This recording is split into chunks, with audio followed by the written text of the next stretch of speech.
Hello my dear friends, and welcome back to another video. Today we've got a bunch of Star Wars news tidbits, and we begin with a wild, new rumour that's been making the rounds, and I just wanted to give my 2 cents. It's an interesting time for Star Wars news. During this down period, where things are not going well, in terms of the strikes, where there is no marketing for the next Star Wars project, rumours tend to thrive, and that is what I want to start with today. The other day we had a rumour about Ahsoka Season 2 possibly being greenlit. I covered it at the time, and I gave the caveat, pinch of salt, all that kind of thing. You've heard me say that jibber jabber over and over again. Well, the same source has now come out with a very crazy claim. They say that Kevin Feige is thinking of leaving Marvel after Secret Wars and taking over Star Wars. Now personally, I don't give this any weight. I mean, theoretically something like this is possible, but given the amount of rumours over the years we've had about Kathleen Kennedy leaving, and other such claims to do with higher ups at both Lucasfilm and Disney, I personally find this extremely difficult to believe, and honestly,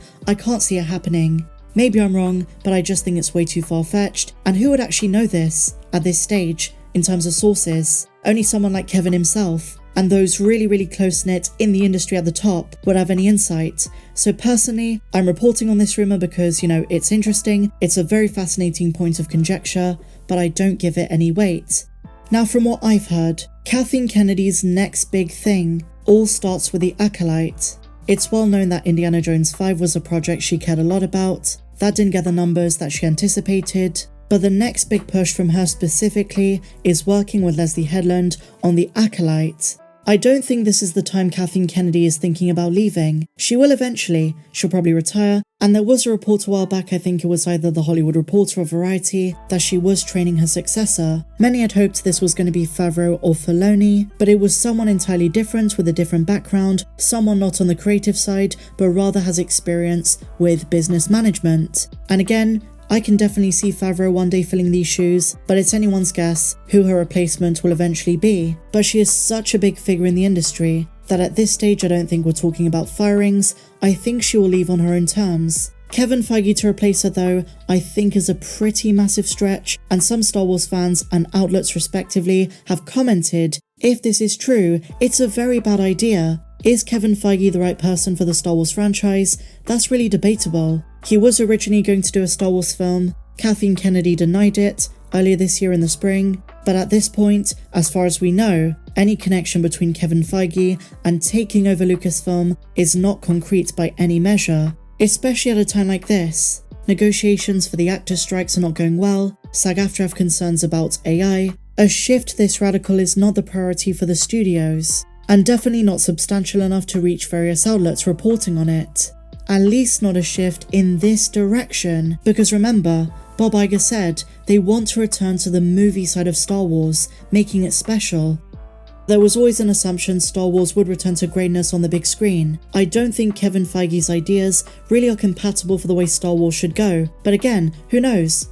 And so now my dear friends, an exciting update for the Ahsoka side of things, because we have some new comments by Timothy Zahn, the creator of Grand Admiral Thrawn, one of the best expanded universe trilogies as well as canon books as well, and on top of all of this, he consulted on Thrawn for Star Wars Rebels, and most recently, the Ahsoka show by Dave Filoni. And now he's opened up about his candid thoughts on the show, while also discussing what he wants to do with the character going forward.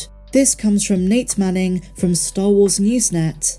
Timothy Zahn at Twin Cities Con in Minneapolis gave a very interesting talk where he laid bare the journey from Heir to the Empire to getting to watch his characters on screen. Well, he starts by talking about his process creating the post-Return of the Jedi world, because for years, before the Mandoverse, before Disney, before any of that, his books were pretty much all we had. There were some other expanded universe novels and writers, but I would argue what he accomplished with Heir to the Empire was legendary, so he talks about his starting point, and for him, he wanted to fix some elements that he didn't like in Return of the Jedi, notably the seedy underworld with Jabba's palace.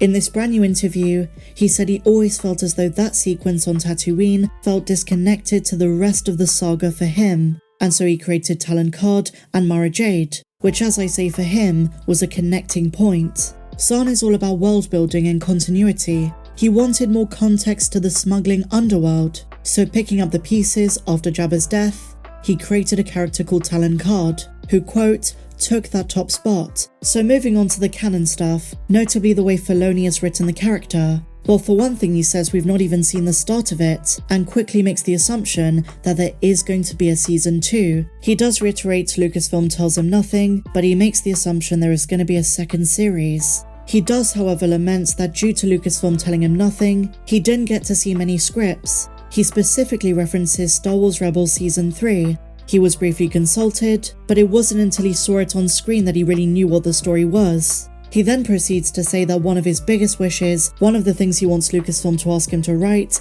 is the time period on Peridea before the Ahsoka show, between Thrawn and Ezra, material that was apparently cut from Season 1. He went on to say, quote, "It's a 10-hour drive from my house to Lucasfilm, but I would do it in 8. Whatever Filoni wants, I'll write it and you will like it." Now, one aspect fans criticised about Thrawn in the Ahsoka series are his very vague motives, not only in terms of what he's doing on Dathomir, but why he even wants the return of the Empire. Well, Zahn tries to put fans of the books at ease by reinstating it all connects to his goals with the Chiss ascendancy. Thrawn is still trying to protect them, and the Ascendancy trilogy is still important to this story, even if we can't see the connections just yet. Thrawn is aware of things beyond Peridea. There is more out there in the galaxy, and Zahn puts onus on the fact the New Republic will never be able to help, even if they did understand the stakes. The feeling in the room was a mixture of excitement and optimism. He loves what Filoni's doing with the characters, but I also get the impression he wishes he was more involved. This is his character. He's passionate about him. He knows how to write him. And there's kind of a worry. He doesn't want this story to derail. And Lucasfilm should consult him more. Should set up a writer's room for Ahsoka and the Mandalorian, and more so when it comes to Filoni's film. Zahn is a voice you need when you're writing the most pivotal stage of Thrawn's canon story. So that is basically the rundown of what Timothy Zahn revealed during his talk. Those were the big bullet points, the big takeaways. I'm honestly very excited. I think it boils down to Filoni keeping too much close to the chest and not really giving us enough. I had the same issue with Baylan, but eventually you do have to give us a few answers. And I think back to what Lars Mikkelsen said at Star Wars Celebration, where he said you're not going to know until the last scene really what's going on. So I did love the Dathomir reveal, but I just wish we could have seen what are in those catacombs. But I understand they're trying to flesh it out across shows. There's going to be a film, probably multiple films, and that is all fine and dandy. And so one final thing before I go, community time.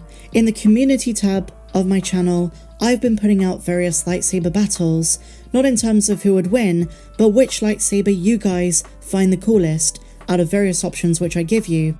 So the first one we had was about various Sith / dark side users, and we had Darth Sidious, Count Dooku, Vader and Maul. Now I should have known, the majority of fans think Dooku's lightsaber was the coolest. The curve it had, the way Christopher Lee's fighting style was more majestic, and I have to agree.